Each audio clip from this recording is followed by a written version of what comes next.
If I had known that one cup of coffee could wash away 67 years of dignity, I would never have stepped into my daughter's kitchen that morning. The sun was pouring through the wide windows of Rachel's Santa Fe home, painting the tiled floor in golden squares. I sat quietly at the breakfast table, my hip aching a little as I shifted in the chair. My hands cradled a warm mug, steam curling toward my face. For a moment, I thought the day might be peaceful. Rachel had brewed a pot of coffee, strong enough to peel the paint off the walls, just the way her husband used to like it before he left. She poured herself a cup, silent, her eyes glued to her phone. Across the table, my grandson Ethan scrolled on his gaming device, hardly looking up. Then, as casually as if he were asking me to pass the butter, he said, "Grandma, can I borrow your credit card again? I need something for my setup." "It's only $5,000. My fingers tightened around the mug, but I didn't flinch. I simply said, "No, Ethan." The word hung in the air like a snapped string. He blinked once, shrugged, and went back to his screen. But Rachel's head lifted slowly, her eyes narrowing. The silence that followed was not ordinary silence. It was thick, poisonous, the kind that crawls across your skin before you realize it is danger. And then it happened. Rachel didn't yell. She didn't argue. Instead, her hand moved with sudden precision. She reached for my mug and tipped it straight into my lap. The coffee was scalding, soaking through my thin pajama pants, burning my thighs. I gasped, jerking back, the mug shattering on the tile floor with a sharp crack. I stumbled to my feet, heart pounding, my breath caught in my throat. Rachel didn't even blink. She folded her arms, her expression as cold as a banker denying a loan. "If you're going to be selfish, then maybe it's time you leave. Either give Ethan what he needs, or be out of here by the end of the day. We're not running a charity, Mom. Charity." That word landed heavier than the coffee. I stood there dripping, burned, and silent, my eyes locked on hers. For the briefest flicker, I thought I saw guilt cross her face. But no, it wasn't guilt. It was calculation. She was measuring me, weighing me, deciding whether I was worth the space I occupied. $5,000, I repeated softly, my voice trembling but calm. For a child to buy gadgets, Rachel's lips curled. "It's not a big deal. You've got money. You've been sitting on it ever since Dad died. I don't know why you're being so difficult." Behind her, Ethan barely looked up, still waiting, still expecting the card. My hands were shaking as I grabbed a paper towel and dabbed at my lap. No one moved to help me. That was the moment I understood. This wasn't my daughter anymore. This was someone who saw me not as her mother, but as a resource. And she was done pretending otherwise. I closed the kitchen door behind me without a sound, carrying the sting of hot coffee on my skin and something sharper in my chest. My guest room at the end of the hall felt colder than usual, the curtains still drawn. I sat on the edge of the bed for a moment, listening to the muted hum of the television in the living room. Rachel had already returned to her routine, as if nothing had happened.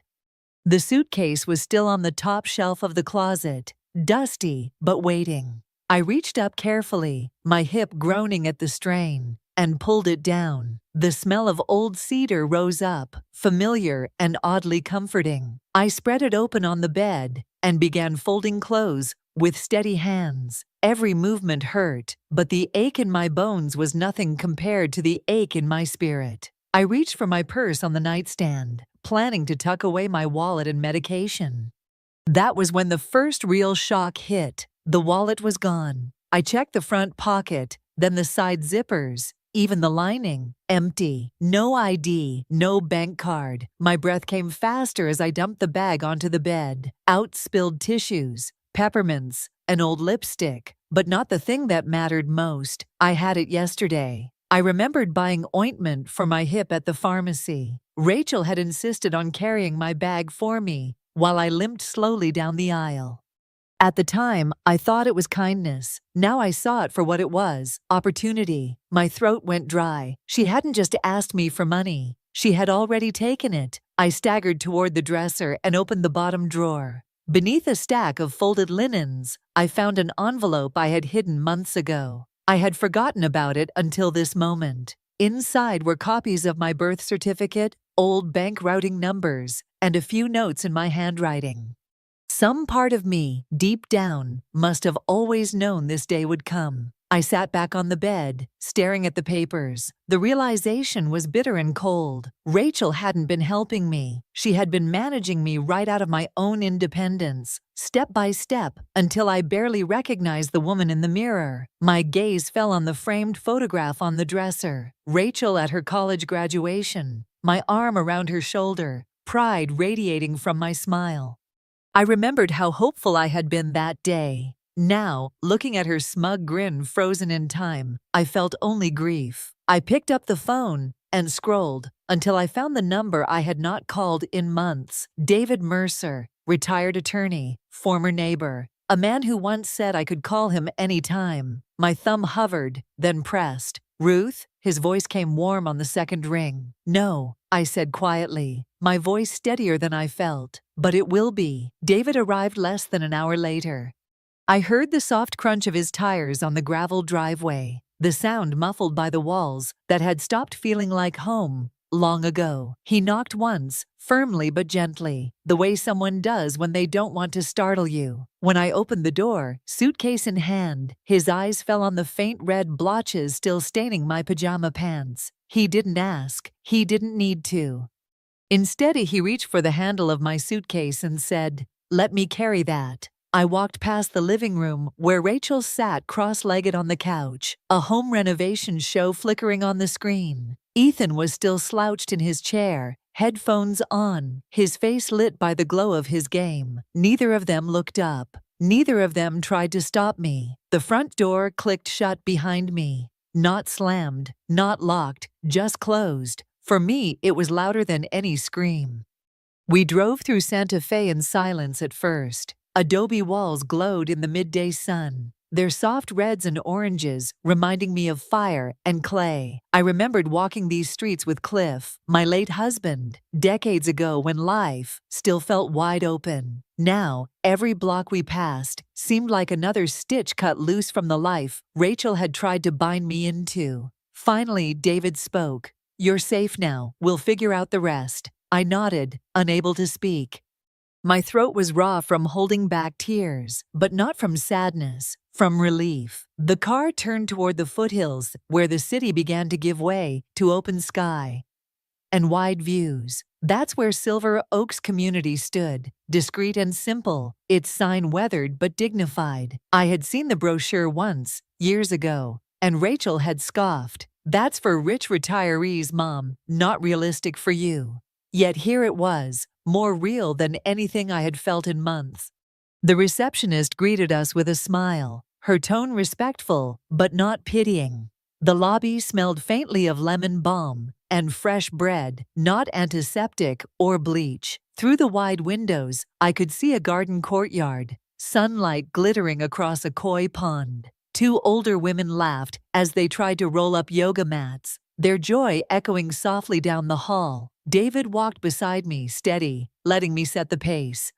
For the first time in months, no one was hurrying me. No one was sighing at my slowness. As we stood at the edge of the courtyard, I let out a breath I hadn't realized I was holding. "This place," I whispered. "It smells like living." David's hand rested lightly on my shoulder. "You are not weak, Margaret," he said. "You are free." And for the first time in years, I believed it.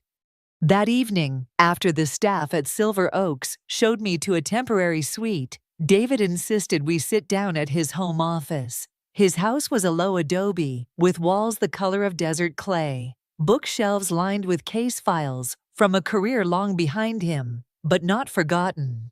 I spread my papers across his wooden desk, my hands trembling but determined. There weren't many, but they were what I had managed to keep hidden. Copies of utility bills, a few old bank statements, slips of paper where I had scribbled dates and amounts that never seemed right. David adjusted his glasses and began sorting them into neat piles. His lawyer's mind was still sharp, and he worked with quiet precision. After a few minutes, he tapped one page with his pen. "Here, recurring charges from an electronics store in Albuquerque. Do you shop there?" I shook my head. He tapped another. Withdrawals at 3 in the morning, several nights in a row. Were you awake then? No, I whispered. My stomach tightened. And this? He slid a page toward me. A PayPal transfer linked to an account I didn't recognize. Do you know the name Ethan Plays? My breath caught. Ethan's screen name. My grandson had been draining my accounts while Rachel covered his tracks. I pressed a hand to my mouth. For a moment, shame tried to creep in, telling me I should have noticed sooner, should have guarded myself. But David's voice cut through the spiral. Margaret, listen to me. This isn't your fault. They isolated you, and they counted on your trust. That's how financial abuse works. It hides under the mask of family. The word abuse made my chest tighten, but it also made things clearer. It gave the betrayal a name, and names have power. I reached into my bag and pulled out a small notebook, pages worn and corners bent. On the last 10 pages, I had written everything I could remember. Suspicious purchases, times Rachel insisted on holding my purse, neighbors I never saw again because she told them I was too tired. David leafed through it, nodding. This is good, very good. We'll build a timeline. The more detail, the stronger the case. I looked at the scattered papers, the messy handwriting, the fragments of a life I thought I'd lost. They weren't just scraps, they were evidence. Let the paperwork speak, I whispered, more to myself than to him. David looked up, his eyes steady. It will, and when it does, it will say everything they never expected you to have the courage to say. For the first time in a long time, I felt my silence turning into strength. The next morning, I woke to a strange sensation, clarity, the ache in my hip. My hip was still there, the sting from the coffee lingered, but my mind felt sharper than it had in years. David picked me up after breakfast and drove us straight to the courthouse annex in downtown Santa Fe. We met with a financial protection officer, a woman named Clara, whose calm efficiency reminded me of the nurses I once worked beside in the ER. She listened quietly as David explained the missing funds and forged transactions. Then she turned to me. Mrs. Hayes, do you still have the title to your home? Yes, I said. Rachel had me sign paperwork before my surgery, but I never gave her power of attorney. The deed is still in my name. Her eyes softened. Then you have more leverage than you realize. Within hours, Clara helped us begin the transfer of my home into a living trust. The Margaret Hayes Irrevocable Trust. The name alone felt like a shield. This way, Rachel could no longer touch it, no matter how many lies she spun. That afternoon, a realtor named Camille, recommended through David's connections, arrived at the house Rachel still occupied. She walked the rooms with a clipboard, noting the condition, snapping photos. I wasn't there to see it, but David assured me Rachel's face had turned pale with fury. It didn't take long for my phone to ring. Mom, what the hell is going on? Rachel's voice was sharp enough to cut glass. There's some stranger in my house walking around with a camera. She says you ordered an evaluation. I took a breath, let the silence stretch before answering. Correct. You can't be serious, she hissed. You don't even live here anymore. What is this, some kind of guilt trip? Are you trying to embarrass me? No, I said, my tone flat, steady. I'm reclaiming what was always mine. This is my home, she shouted. No, Rachel, I replied. It's the home you've been squatting in, using with money that never belonged to you. I let you play caretaker. That role is revoked. For a long moment, there was only static. Then she said, her voice low and icy, you're being cruel. I didn't argue. I didn't defend myself. I simply said, you only miss me now that I said no. And then I hung up. The click of the call ending echoed louder than her threats ever had. Later that evening, sitting at David's oak desk, I signed the final trust documents. My hand trembled slightly at first, but by the third signature, it was steady. For years, Rachel had treated my silence as weakness. Now that same silence was her undoing. Rachel did not wait long before making her next move. 2 days after our phone call, she stormed into Silver Oaks, as if the doors should part at her command. I was in the sunroom with Marjorie, one of the residents who had taken to sitting with me in the mornings. We were sipping weak tea and watching the koi ripple under the pond's surface when the receptionist's voice came over the intercom. "Mrs. Hayes, your daughter is here demanding to see you. Would you like us to bring her in?" I set my cup down, my hands calm. "No, but let her know I'm watching." Through the tinted glass, I saw her clearly. Rachel in tight jeans and a bright red blouse, pacing the lobby like a caged lioness. Her arms chopped through the air as she pointed toward the receptionist, toward the halls, anywhere but inward. Behind her, Ethan trailed, slouched in his hoodie, eyes darting nervously. He looked less like a child now, and more like an accomplice caught in the wrong room. Rachel raised her voice, her mouth moving fast. I could not hear her words, but I recognized the shape of them: demands, accusations, rage. She gestured toward the garden, and the receptionist calmly shook her head. Doris, the head of security, appeared then, a steady woman in a navy blazer. She moved between Rachel and the reception desk with quiet authority. Rachel tried to push past, but Doris lifted a hand and stood firm. Ethan muttered something under his breath, then stuffed his hands deep in his pockets, his shoulders sagging. I did not move from my seat. My heart was beating, yes, but not from fear, from clarity. For the first time, Rachel was the one locked out. For the first time, I was the one with walls and protection around me. Marjorie glanced at me, her lips tight. "Do you want me to call David?" "No," I said softly. "Let her see me calm." Rachel's eyes finally found me through the tinted glass. She pointed, shouted, tried to barrel forward again. Doris shook her head once more and she motioned toward the parking lot. Ethan turned first, dragging his feet, muttering. Rachel stood stiff, trembling with fury, then mouthed a single word: "Mom." But I stayed seated. I did not wave. I did not rise. I whispered, just loud enough for myself, "I already said goodbye. She is only hearing it now." When they finally left, the doors gliding shut behind them, the silence that settled was not heavy. It was peace. 2 days after Rachel's scene at Silver Oaks, an envelope appeared in my mailbox. Ivory paper, slanted cursive, my name spelled out as if we were still close. I carried it upstairs to my small writing desk and sat with it for a long time, the weight of it heavy in my palm. Finally, I opened it. The first word stabbed at me: Mom. Not "Dear Mom," not "I'm sorry," just a cold claim of ownership she no longer deserved. The first paragraph was predictable, full of vague regret. She wrote of how things had gotten out of hand, and how she never meant for me to feel pushed aside. The word misunderstanding appeared twice, like a bandage, too thin to stop the bleeding. Then came the real reason. Line 3. "We're having a hard time. Bills are piling up. Ethan didn't qualify for the car loan after all." There it was. The ask. Always was the ask. Tucked inside the envelope was a check. At first glance, it looked like it was drawn from one of my old accounts, with my signature neatly printed at the bottom. But I hadn't written it.